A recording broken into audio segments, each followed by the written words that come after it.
Hoy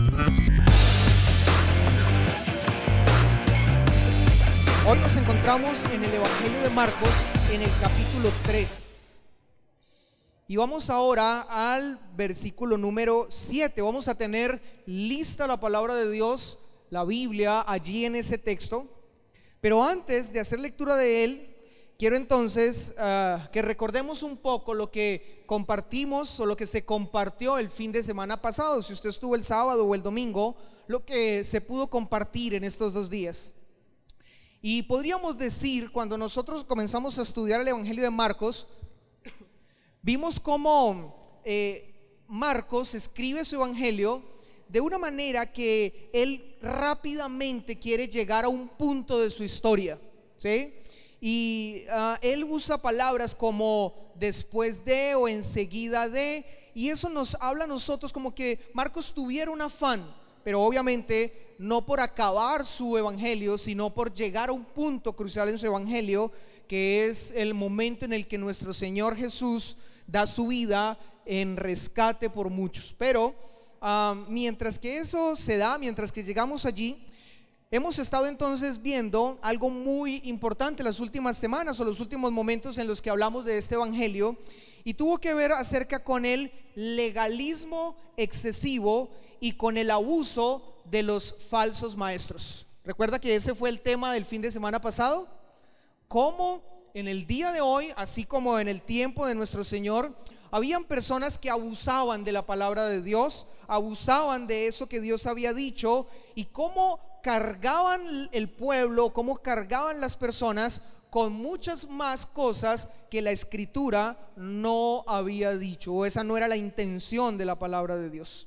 Pero hoy hablaremos entonces en este texto que comenzaremos a estudiar y que revisaremos acerca de la vida de 12 hombres que básicamente no se encontraban para nada buscando un trabajo, pero encontraron el más importante de todos.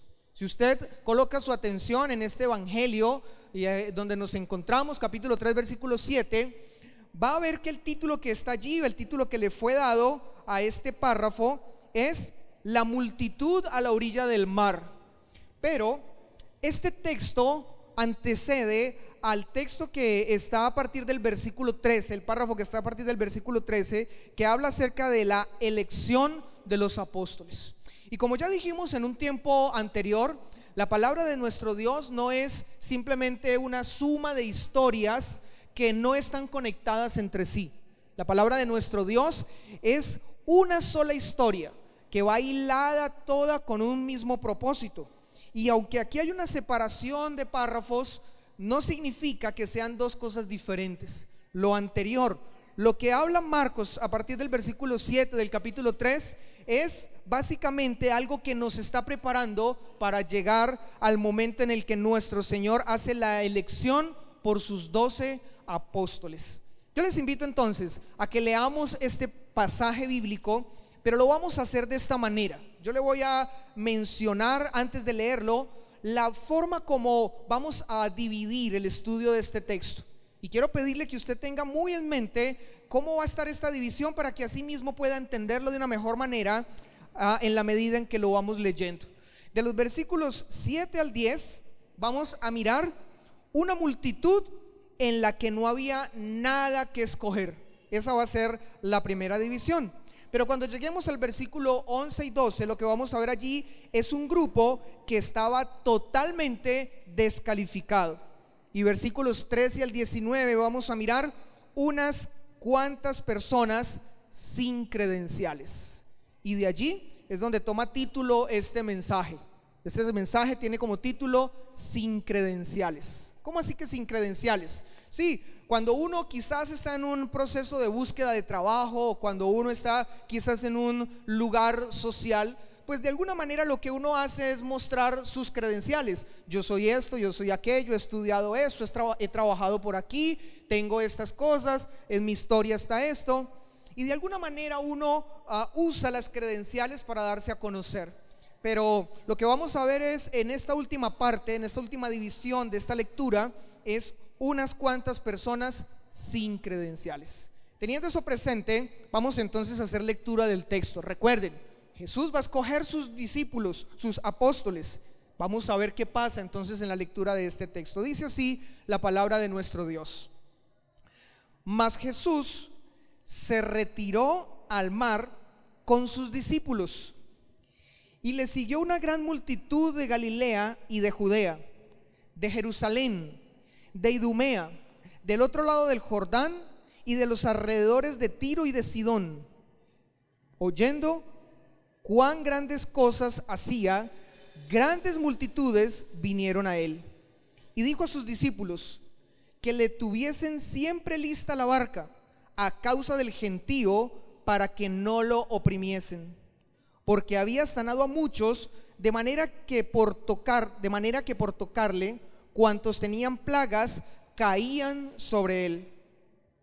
Y los espíritus inmundos, al verle, se postraban delante de él y daban voces diciendo: Tú eres el Hijo de Dios.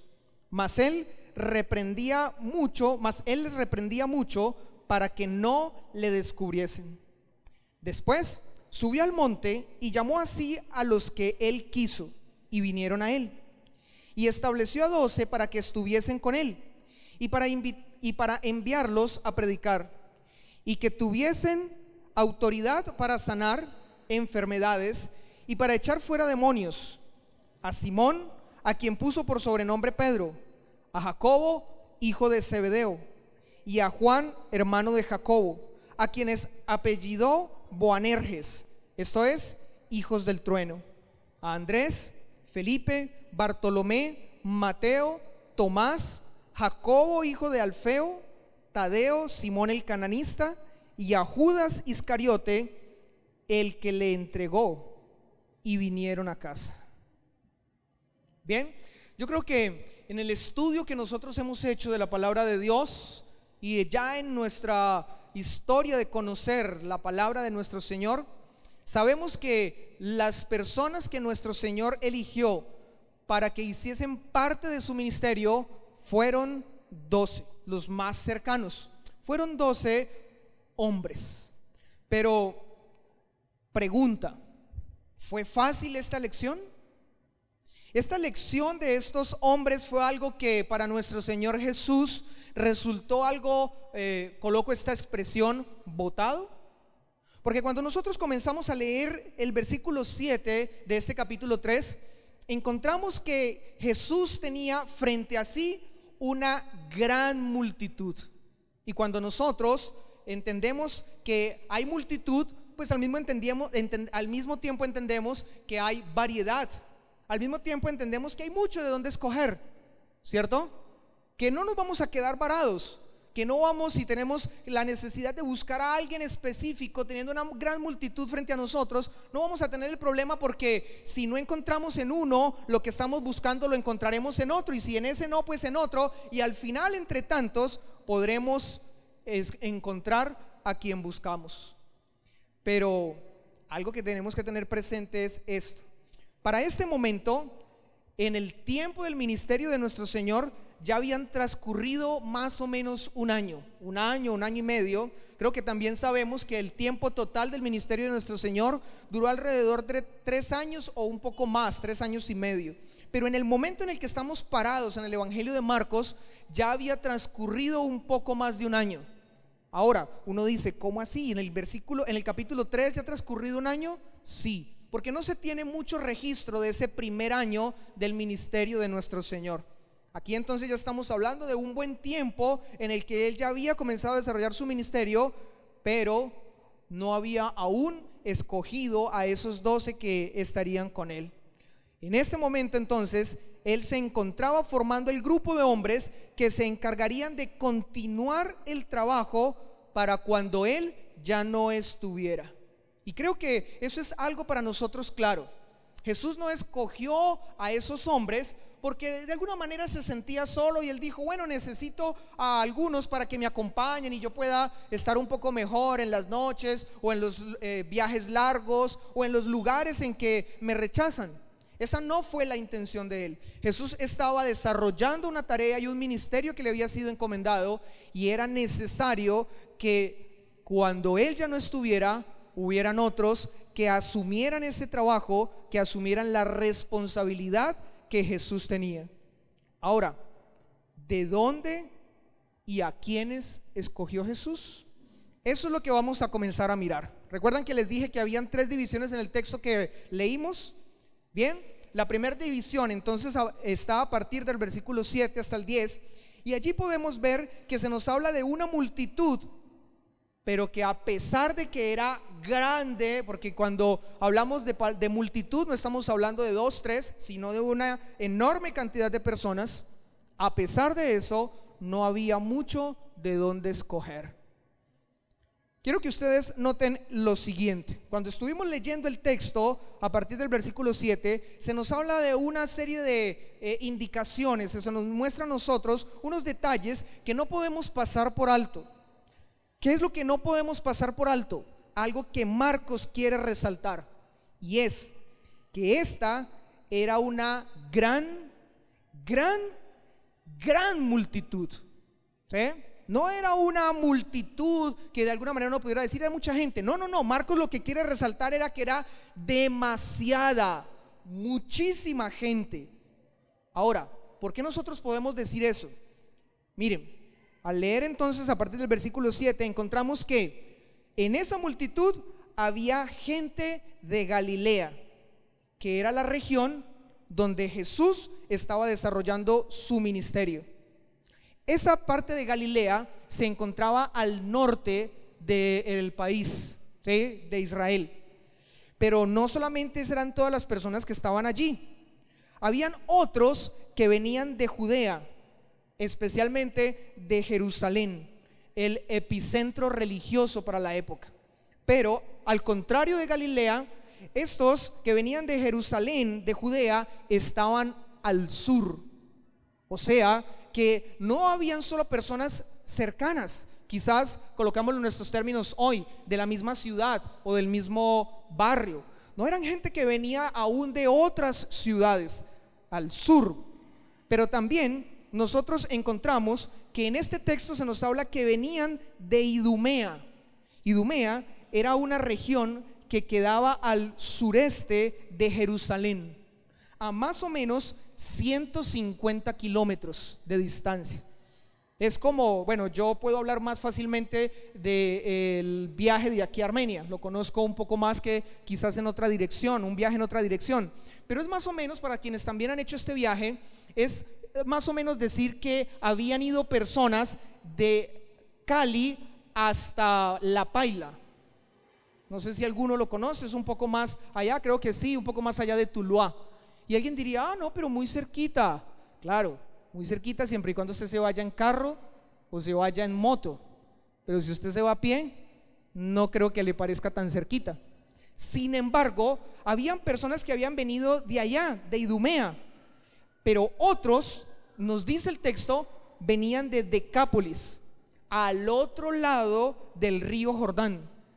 Y en este lugar, las personas que habitaban allí tenían una combinación.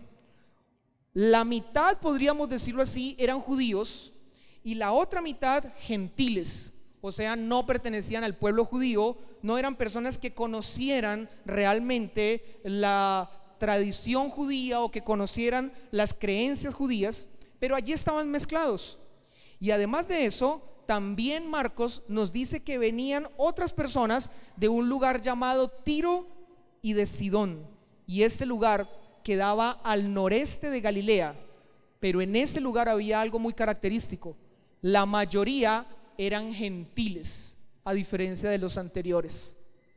Bien, cuando leemos nosotros ese texto, entonces nos hacemos la pregunta: ¿y cuál es la intención de Marcos de hacernos mención de todo esto?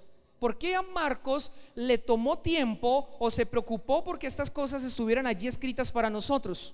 Pues bien, porque Marcos quería hacernos entender que esa gran multitud que estaba allí estaba compuesta de personas de todas partes, con diferentes trasfondos religiosos, culturales y sociales. Eran personas de lejos y de cerca, Pero especialmente Marcos nos quiere decir que de esa gran multitud que tenía tanta variedad, no había de dónde escoger. No lo había. Era complicado. Había de todos los lugares, de todos los tipos, colores y sabores, pero no había de dónde escoger. Yo quiero invitarle a que usted me acompañe nuevamente al versículo 8 que estamos estudiando en esta noche. Y vamos a mirar la parte final de este versículo.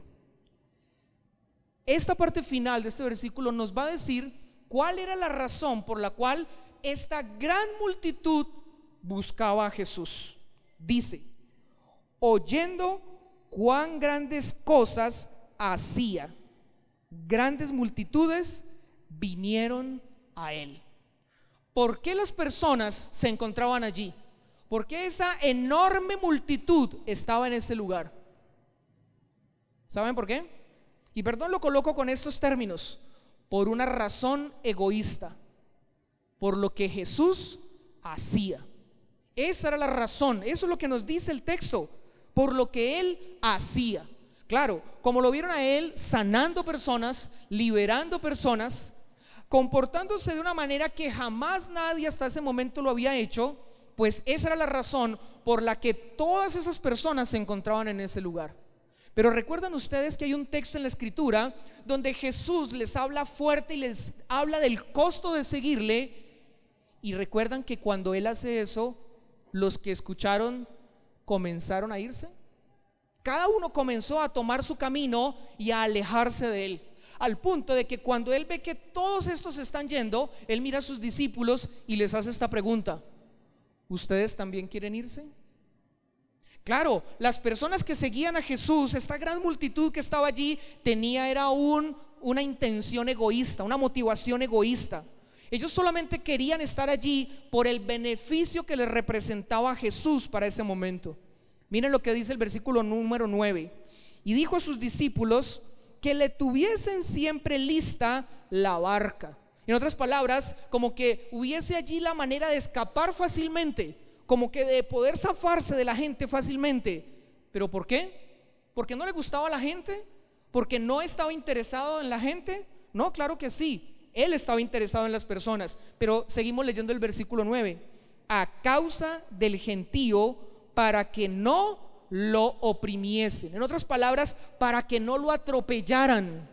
Tanta era la situación tan complicada que aún hasta Jesús estaba en alguna manera pensando en que en el momento en que esto como que se salga de control, haya una forma de escapar. Versículo 10: porque había sanado a muchos, de manera que por tocarle, cuantos tenían plagas, y miren la palabra que está allí, ¿cuál? Caían sobre él. Había llegado un punto donde ya no era solamente suficiente tocar a Jesús, porque recuerdan que hay otros textos que nos hablan de eso. La gente llegaba y tocaba a Jesús, y con el tocarle quedaban sanos.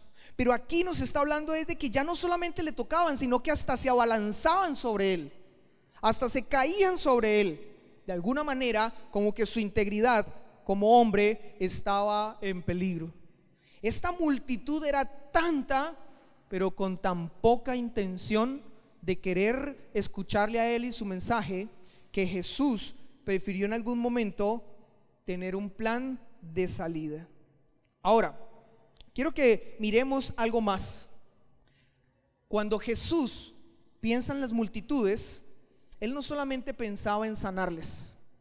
Algunos han tratado de presentar a Jesús como el milagrero, aquel hombre que fue enviado de parte del Padre para sanar toda dolencia, para quitar toda situación difícil y para convertir el llanto en gozo, y que esa era toda su intención. Pero así no nos lo muestra Marcos especialmente. Voy a invitarles a que nos devolvamos a un texto que ya leímos o ya estudiamos en un fin de semana anterior, y vamos a ir al capítulo 1, versículo 37 y versículo 38.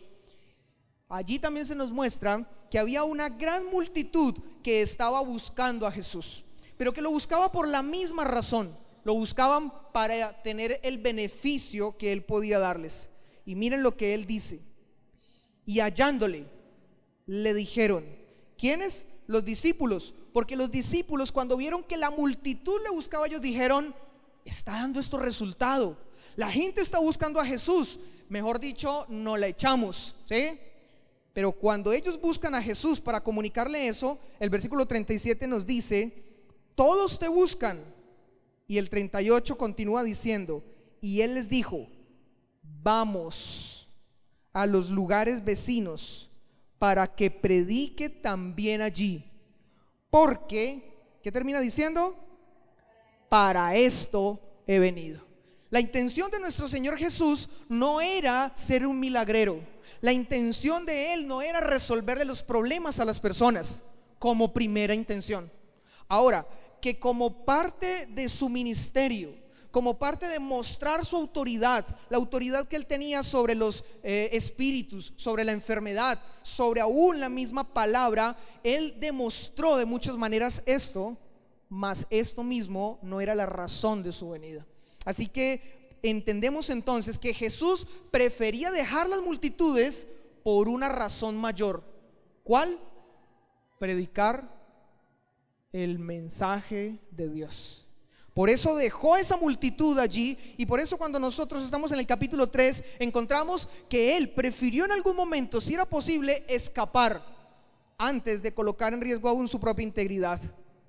Ahora, es por esta razón que podemos entender que de esta multitud no había nada de dónde escoger. Había muchos, pero de allí para escoger a sus apóstoles no había.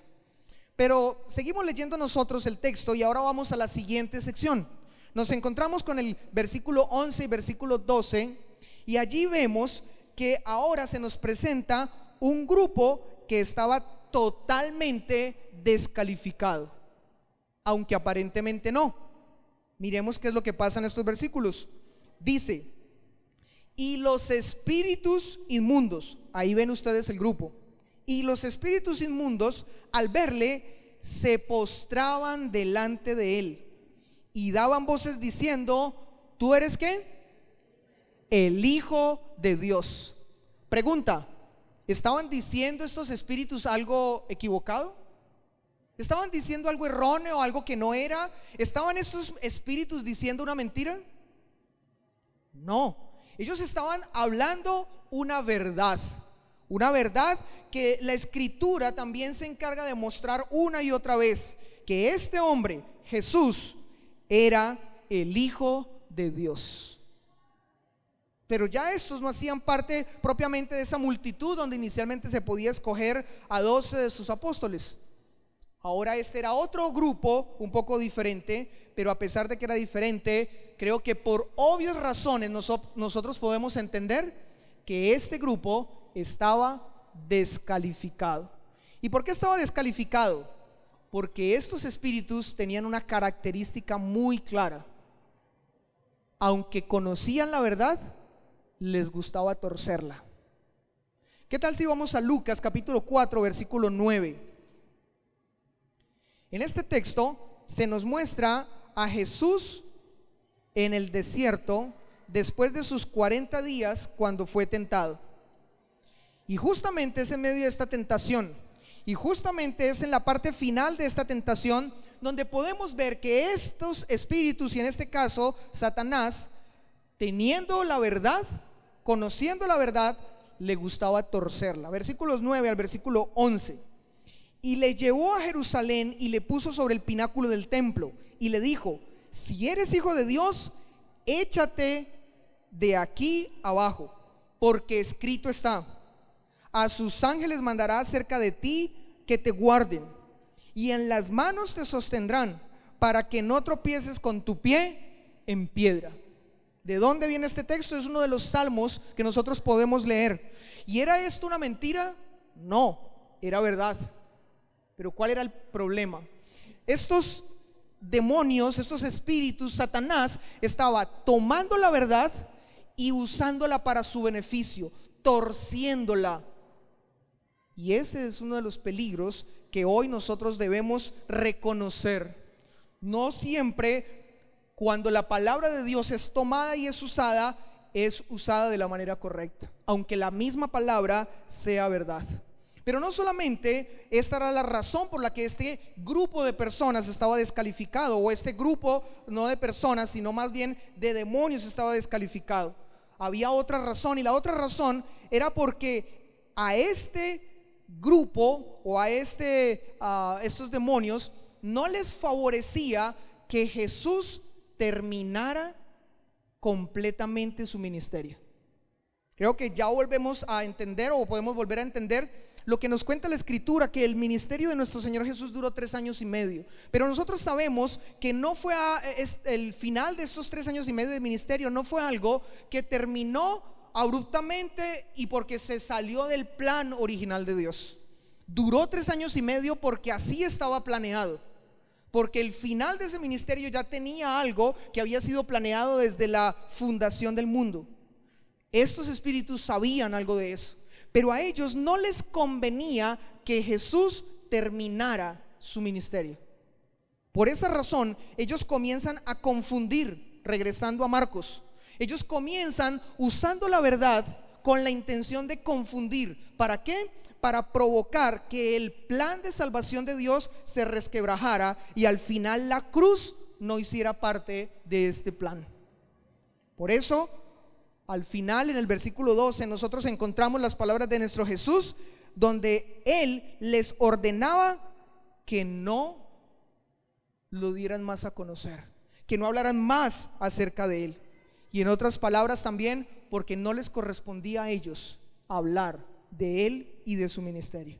Así que entonces, haciendo una pequeña recapitulación, de una multitud no había nada que escoger.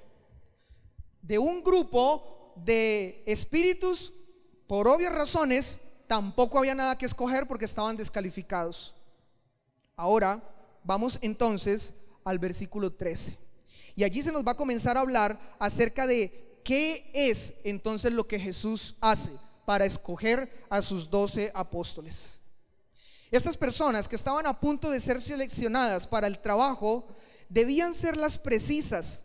Por lo tanto, el margen de error debía ser 0. Por esta razón, el Evangelio de Lucas nos muestra qué es lo que Jesús hace. Marcos no profundiza en eso, pero yo quiero invitarle a que usted me acompañe al capítulo 6 de Lucas. Uno podría estar diciendo, bueno, Jesús estaba quedando sin opciones. Para nada. Pero elegir esas personas tenía que ser algo muy serio, y Lucas nos cuenta qué tan serio fue. Versículo 12 del capítulo 6 dice: en aquellos días él fue al monte a orar y pasó la noche orando a Dios. Para Jesús esta elección no era cualquier elección. No era la elección de qué ropa me pongo, o qué comida como, o hacia dónde hoy caminaré. Esta elección era una elección demasiadamente importante. Por esa razón, Él pasa toda la noche orando y clamando al Señor. Un pequeño paréntesis: ¿nosotros haríamos algo así? A las puertas de una tremenda decisión para nuestras vidas, ¿estaríamos dispuestos a pasar un gran tiempo, un buen tiempo delante de nuestro Dios únicamente para recibir de Él su guía y su dirección? Para Jesús esto fue algo tan importante que así fue. Y el versículo 13 nos dice: y cuando era de día, llamó a sus discípulos y escogió a 12 de ellos, a los cuales también llamó apóstoles. Eso entonces nos muestra que después de pasar toda la noche orando y en comunión con el Padre, llamó a sus discípulos. Esos hombres que por ese periodo de año y medio habían estado con Él, que eran más de esos 12, no conocemos exactamente cuántos eran ni cómo se llamaban, pero lo que sí sabemos es que en el griego la palabra discípulo significa aprendiz. O sea, Él tenía una gran cantidad de personas que estaban detrás de Él con el deseo de aprender. En el tiempo de nuestro Señor pasa lo mismo que pasa hoy. Cuando una persona quería capacitarse, escogía a su rabino. Lo mismo que hoy. Cuando usted quiere capacitarse, cuando usted quiere estudiar una carrera, usted escoge la universidad. Si usted tiene dinero, paga una privada. Si no tiene dinero, busca el cupo en una pública.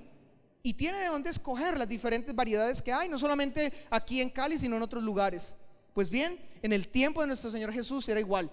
Quien quería prepararse o capacitarse, escogía a su rabino. Pero con este texto nos encontramos que algo totalmente diferente pasó. Estos hombres no escogieron a Jesús. Jesús rompió, coloquémosle este término, el protocolo. Y lo que hizo Jesús fue escogerlos a ellos. Pero los escogió para que entonces dejaran de ser sus discípulos, sus aprendices, como lo dice el griego, y ahora los llama a ser sus apóstoles. ¿Y qué son apóstoles? Enviados. Es lo que significa, lo que lo traduce la palabra en griego. Ellos eran los que después de que Jesús ya no estuviera, tomarían ese trabajo y se encargarían de seguir desarrollando esa tarea. ¿Usted sabe que Jesús nunca hizo un viaje largo? Nunca. Y no porque no hubiera motos, o porque no hubiera carros, o porque no hubieran aviones, o no hubieran trenes. No, habían caballos y habían camellos, pero Jesús nunca hizo un viaje largo. ¿Por qué? Porque en el plan de salvación de Dios estaba que quienes continuarían con ese trabajo llevando el evangelio al mundo serían estos 12 apóstoles. Ahora, Él entonces los elige, y cuando los elige pasa algo muy importante, ¿sí?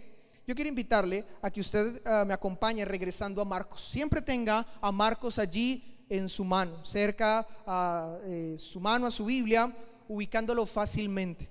Cuando nosotros regresamos al Evangelio de Marcos, encontramos que Jesús los llama a ellos para algo muy concreto. Miremos entonces lo que nos dice en el versículo número 14. Leamos desde el 13. Después subió al monte y llamó así a los que él quiso, y vinieron a él. Y estableció a 12 para que estuviesen con él y para enviarlos a predicar. Esta elección no fue una elección, como les decía hace un momento, simplemente al azar. Él no cogió los dados y los tiró y él dijo usted, usted y usted. Él, cuando los elige con algo ya muy claro en su cabeza. Y básicamente nosotros podíamos, a raíz de este texto, ver tres aspectos importantes de este llamado.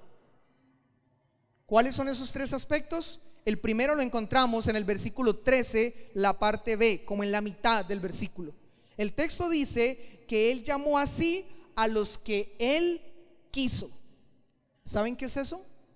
Cuando nosotros leemos ese texto y ponemos atención en esta frase, encontramos que lo que allí se nos está diciendo es que este llamado es un llamado soberano.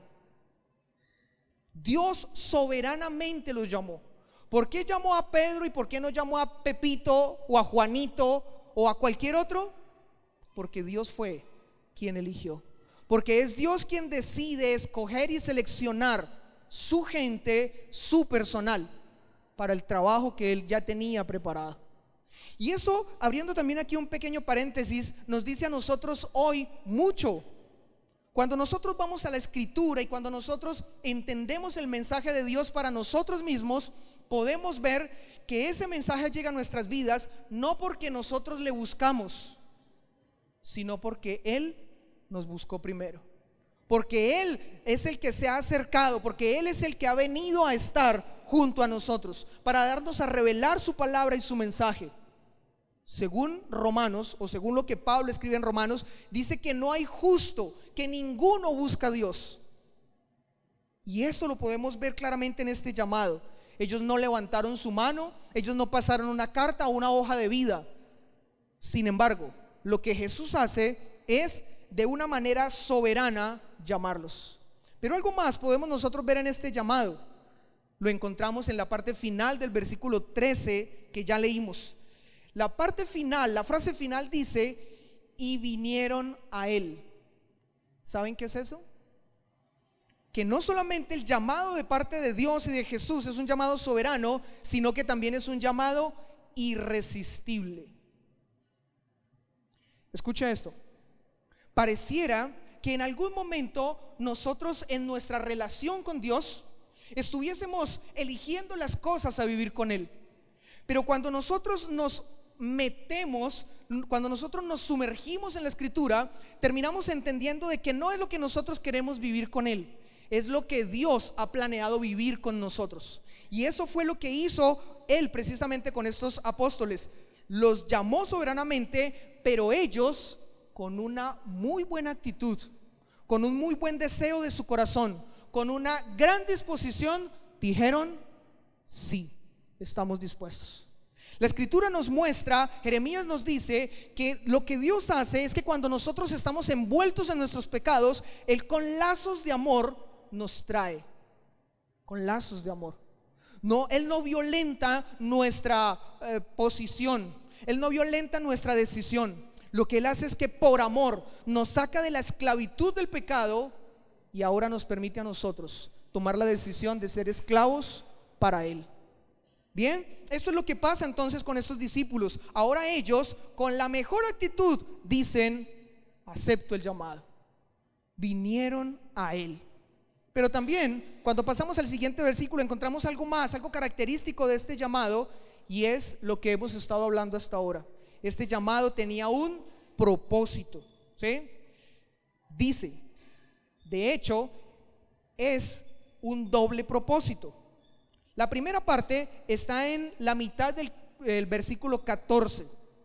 Él nos dice que Él tenía una meta con ellos, y esa meta, y aquí quiero pedirle que usted se concentre muy bien, porque esa meta que Jesús tenía con estos apóstoles no era una meta solamente para ellos, no era solamente una meta para que estos 12 la cumplieran. ¿Qué es lo que dice en la mitad del versículo 14?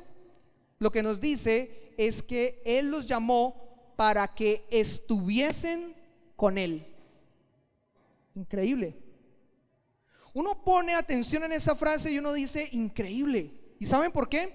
Porque uno lo que esperaría es que Él los hubiese llamado para ponerlos a trabajar. Miren, hay que hacer esto, hay que hacer aquello, por aquí, por allá, vayan, vengan, lleven, traigan, hagan.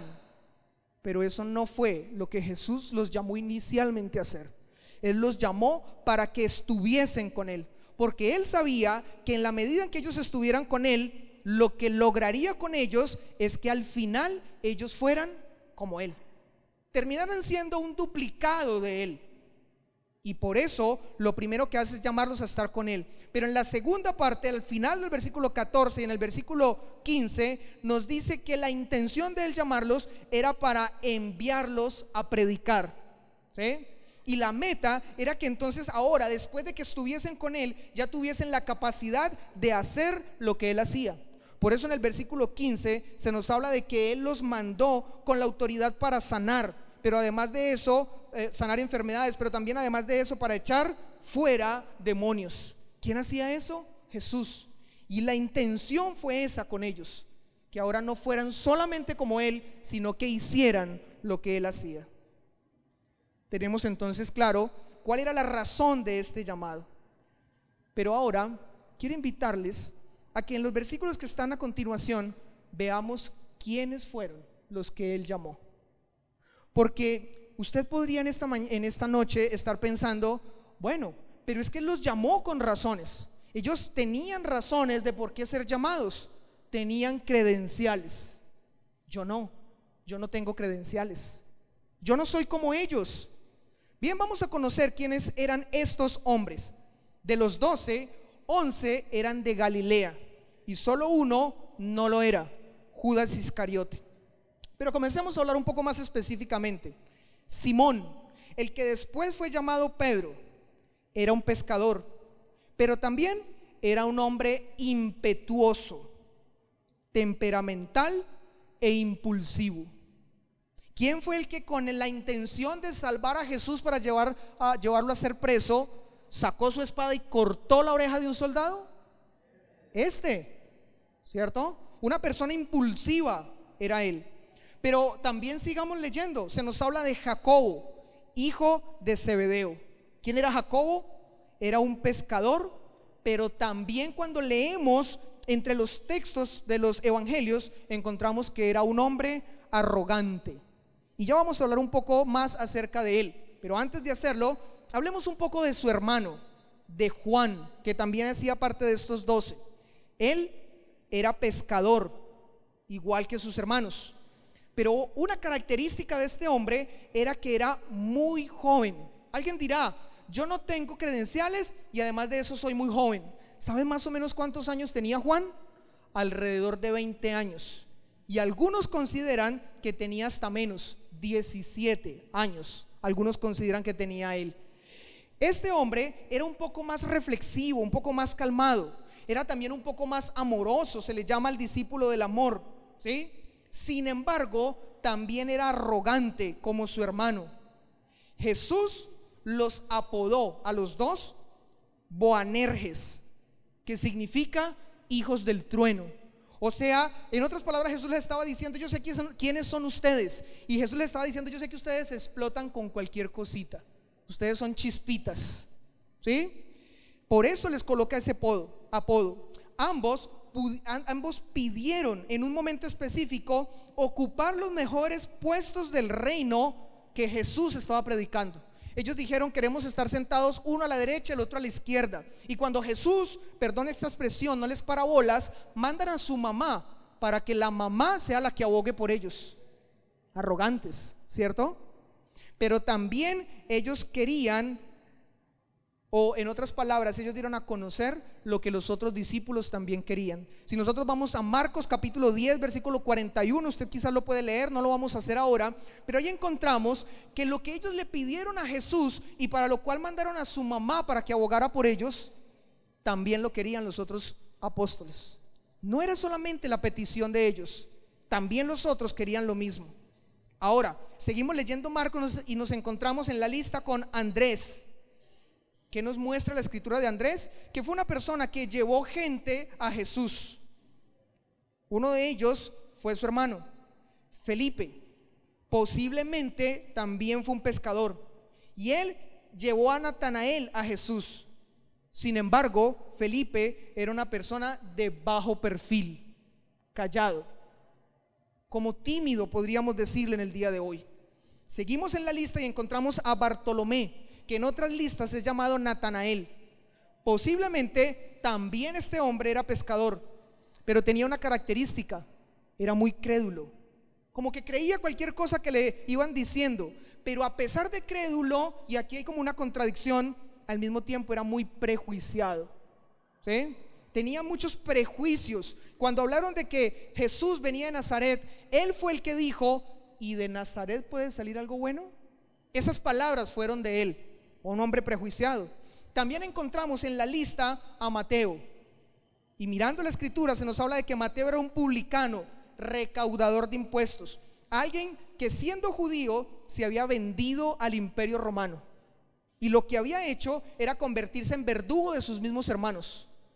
Les cobraba el impuesto para dar a Roma y quedarse con una cantidad para él. Ese era Mateo. Seguimos leyendo y encontramos también a Tomás. Y algo que podemos decir de él era que no creía en nada ni en nadie. Él era el incrédulo del grupo. Él fue el que dijo, yo no creeré hasta que el que dicen ustedes que ha resucitado meta su dedo ¿en dónde? En la palma, yo meta mi dedo en la palma de su mano y mi mano en su costado. Un hombre incrédulo.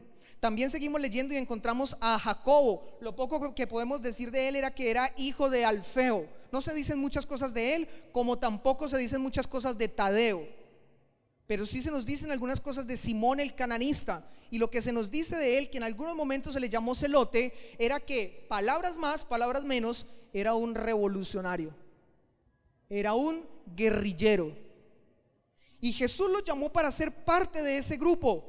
Pero él tenía una característica muy especial: odiaba a los romanos.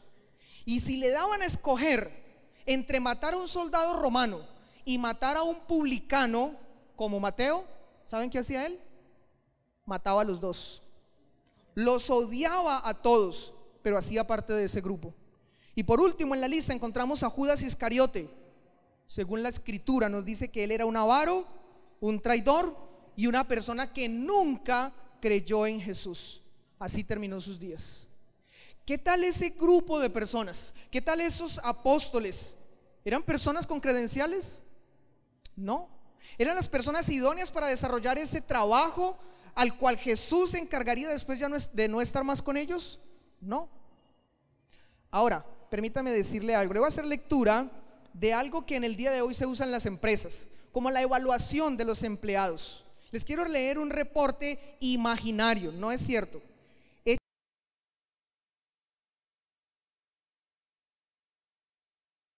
Nuestra sociedad hoy, pero tenga presente, esto no es verdad, solamente es algo imaginario, una ilustración. Dice este reporte sobre estos hombres: a Jesús, hijo de José, de parte de la firma Consultantes del Jordán, gracias por enviar el currículum de los hombres que ha escogido en los puestos de liderazgo para su organización. Todos ellos han tomado nuestra batería de pruebas y no solo hemos evaluado los resultados a través de nuestro sistema, sino que también organizamos entrevistas personales con cada uno de ellos, con nuestro psicólogo y consultor de actitud profesional. Los perfiles de todas las pruebas tendrán que estudiarlos cuidadosamente. Como parte de nuestro servicio, vamos a hacer algunos comentarios generales. Estos se dan como resultado de consultas con el personal y vienen sin ningún cargo adicional. La mayoría del personal carece de antecedentes, de educación y de actitud profesional para el tipo de empresa que está llevando a cabo. Ellos no tienen el concepto de equipo, por eso le recomendamos que continúe su búsqueda. Simón Pedro es emocionalmente inestable y dado a arrebatos de mal genio. Andrés no tiene absolutamente ninguna cualidad de liderazgo. Los hermanos Santiago y Juan anteponen sus intereses personales por encima de la lealtad de la empresa. Tomás tiene una actitud escéptica que tiende a socavar la moral.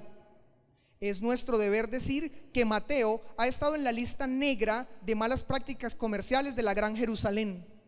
Santiago, hijo de Alfeo, y Tadeo tienen inclinaciones radicales y muestran una alta puntualidad en la escala maníaco-depresiva. Solo uno muestra gran potencial, capacidad, ingenio, espíritu empresarial. Hace buen contacto con la gente, es ambicioso y motivado.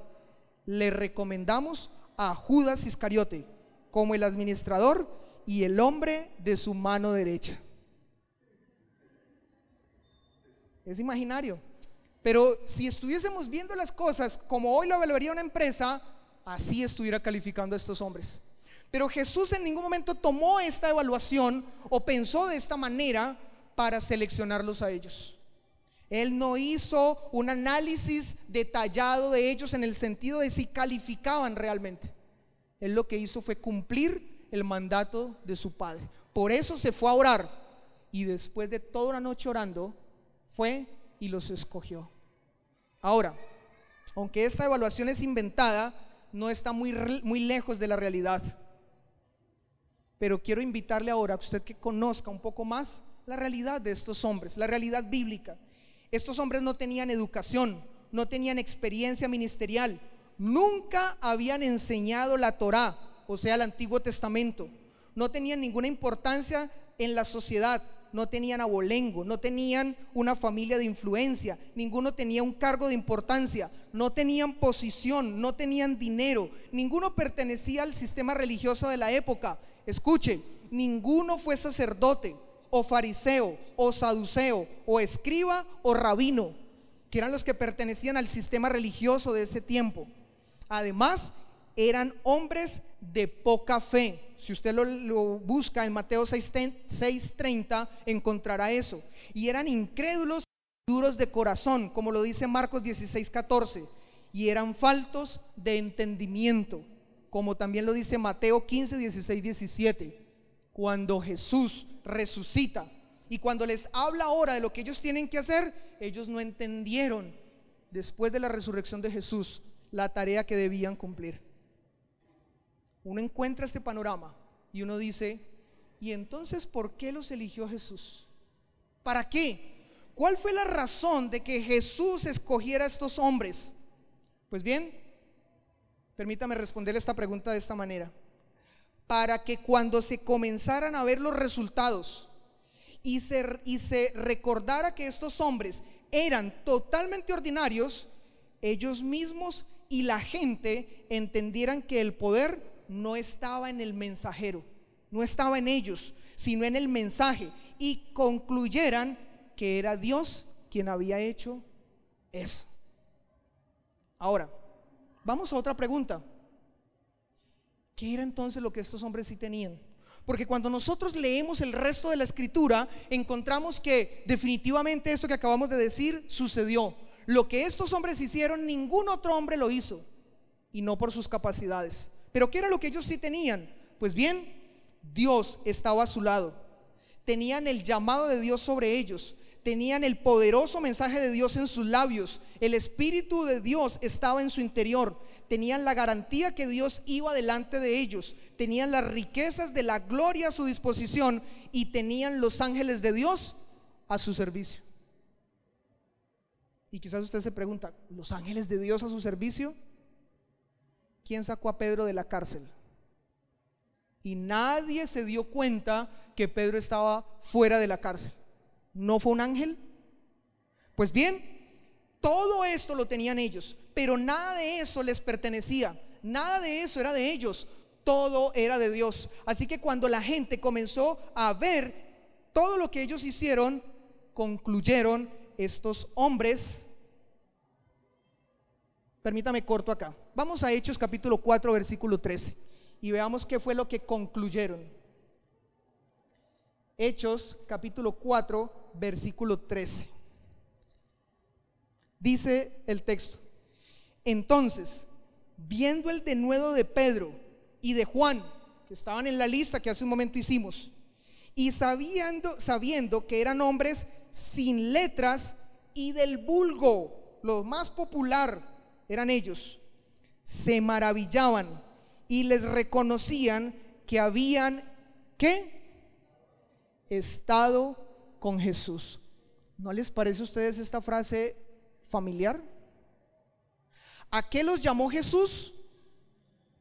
A estar con Él. Esa fue la intención inicial de su llamado, a estar con Él. Y por causa de haber estado con Él, ahora ellos tenían la capacidad de ir y con denuedo, o sea, con autoridad, predicar el evangelio sin ningún problema. Ya Jesús no estaba, ya ahora la tarea había sido pasada, ahora ellos habían asumido ese trabajo, ahora ellos estaban cumpliendo con esa tarea. Pero no solamente ellos con denuedo estaban haciendo esto. Miremos lo que dice Hechos capítulo 17 versículo 6, hasta dónde llegaba el impacto de la vida de ellos. Hablando acerca de Pablo, uno de los discípulos, que dentro de un momento hablaremos algo puntual de él, el versículo 6 nos dice: pero no hallándole, capítulo 17 de Hechos, versículo 6, pero no hallándolos, trajeron a Jasón, un hombre que había prestado su casa para que allí se predicara el evangelio, y a algunos hermanos ante las autoridades de la ciudad, gritando: estos que trastornan el mundo entero también han venido acá. Así que lo que los apóstoles estaban haciendo era algo que había llegado a tal punto que era algo de impacto mundial. Los que no tenían tarjetas que presentar, los que no tenían nada que mostrar, los que inicialmente no tenían nada que decir en cuanto a cartones, pero Dios los estaba usando ahora para predicar un mensaje que trastornaba el mundo. Ahora, teniendo esto claro, yo quiero invitarles a que ustedes escuchen algo que creo que de alguna manera nos va a confrontar a cada uno de nosotros. Quiero que ustedes escuchen las credenciales con las que terminaron estos hombres, el legado que ellos dejaron, pero que lo escuchen basándonos en una de las tradiciones más confiables con respecto a cómo terminaron estos hombres sus vidas. La escritura solamente nos habla de un par de ellos, de cómo terminaron sus vidas, pero la tradición en la iglesia nos habla de cómo ellos terminaron. Escuchen por favor.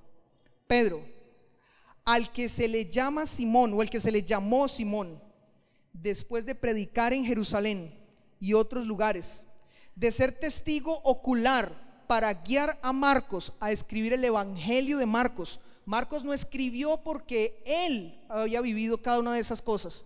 Marcos escribió porque Pedro le dijo lo que escribiera.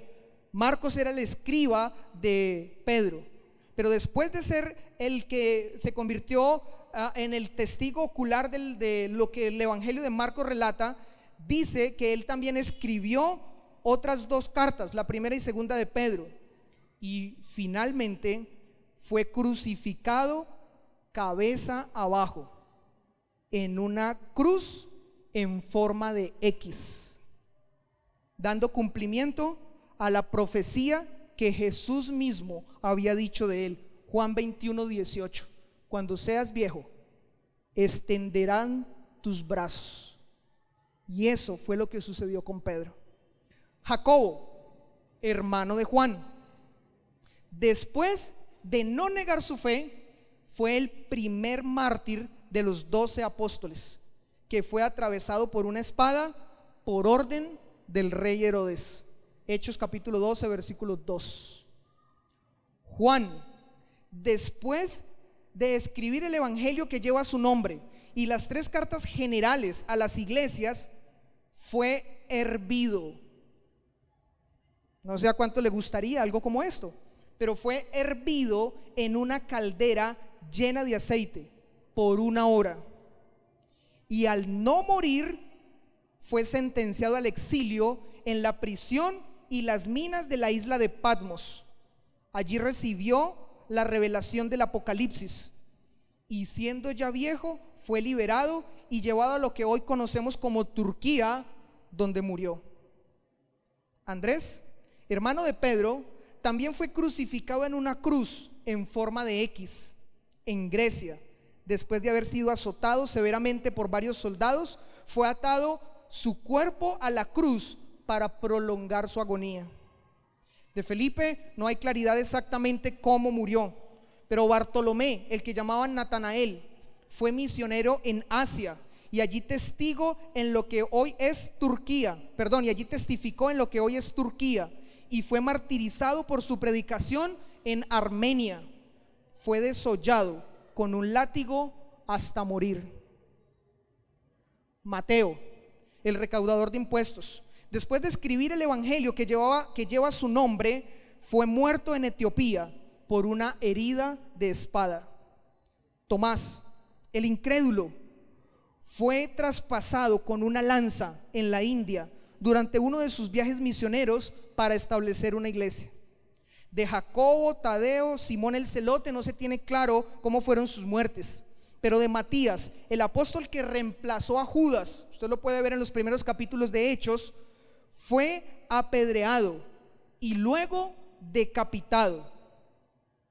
Pablo, el que conocemos que antes se llamaba Saulo y que fue el último apóstol, después de sus 3 viajes misioneros y predicando el evangelio, y después de iniciar varias iglesias y de escribir 9 cartas a esas iglesias y 4 cartas pastorales, fue tomado preso y llevado a Roma, y allí se cree que murió decapitado bajo la persecución de Nerón. Y Santiago, que no fue uno de los 12, pero era el hermano de Jesús, que inicialmente negó que Jesús fuera el Hijo de Dios, dice que fue líder de la iglesia de Jerusalén, y después de escribir la carta general a las iglesias que lleva su nombre, Santiago, dice que fue llevado al pináculo sureste del templo a una altura de 30 metros y arrojado allí cuando se rehusó a negar su fe en Cristo. Pero cuando vieron que sobrevivió a la caída, sus enemigos lo mataron a golpes. Solo queda entonces una pregunta: si tú fueras el que Jesús estaba llamando para cumplir ese trabajo, Si tú fueras esa persona que Jesús estaba buscando y te llama para cumplir con esa tarea, ¿qué le responderías? ¿No tengo credenciales? ¿O le dirías, no quiero terminar como terminaron ellos? ¿Qué responderías? ¿Cuál sería tu reacción a este llamado? Pues bien, solo quiero pedirles que cada uno de ustedes allí piense en esto. Jesús ya no está buscando más apóstoles. Eso fue algo para su momento y en su tiempo. Ya hoy no hay más búsqueda de apóstoles. Pero Dios, a través de su palabra, sí está llamando a aquellos que Él en su plan redentor está buscando para salvar. Y si tú eres una de esas personas que ha creído en Jesús, si tú eres una de esas personas que ha reconocido su pecado por causa de la palabra del Señor y realmente ha entendido el mensaje del Evangelio de Cristo, ¿sabes cuál es tu tarea? La misma que fue para estos hombres: estar con Jesús y predicar el Evangelio. Esas dos cosas. Si eres una persona que realmente ha entendido ese mensaje y ese llamado del Señor, no te queda otra opción. Yo no creo, bueno, por lo que vivimos nosotros en nuestro país, yo no creo que vayamos a terminar crucificados en X, ni a ser cocinados en una caldera con aceite. Pero independientemente si eso fuera, el llamado para ti y para mí es a estar con Jesús y a predicar su Evangelio. Y si no lo has hecho, si este mensaje no ha llegado a tu corazón para cambiar y transformarlo de raíz, para producir en ti un vuelco de 180 grados, entonces el llamado hoy es para arrepentirte de tus pecados, es para reconocer a Jesús como el único Señor y Salvador, para aquel que tiene el derecho soberano sobre tu vida, pero también que tiene la gracia y el amor para en su misericordia sacarte del pecado y llevarte a la luz. Lo único que hoy podrías hacer es reconocerlo a Él como tu Salvador. Eso es lo que podemos ver al estudiar este capítulo 3 y en estos dos párrafos que en esta noche hemos hablado.